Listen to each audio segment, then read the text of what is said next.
আর ইবলিস শয়তান হলো আপনার আমার জন্য প্রকাশ্য শত্রু।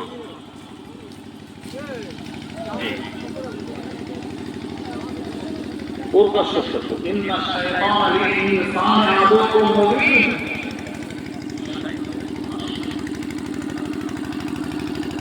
ভাই বাবাজি, শয়তানের ধোঁকায় পড়ে আমাদের আদি পিতা হযরত আদম আলাইহিস সালাম ওই গাছের ফল ভক্ষণ করলেন, বালা গাছের ফল, নিষিদ্ধ গাছের ফল পেয়ে ফেললেন।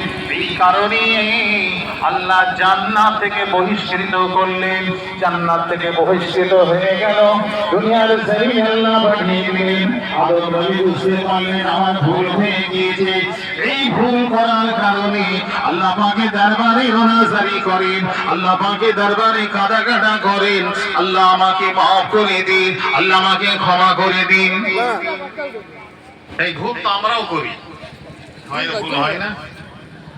আচ্ছা, ভুলের জন্য আবার কত ফোঁটা চোখের পানি ফেলেছি।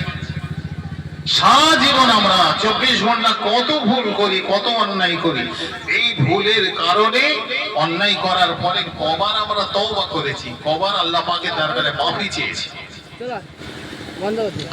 একটা ভুল খাতার জন্য আদম আলাইহিস সালাম শত শত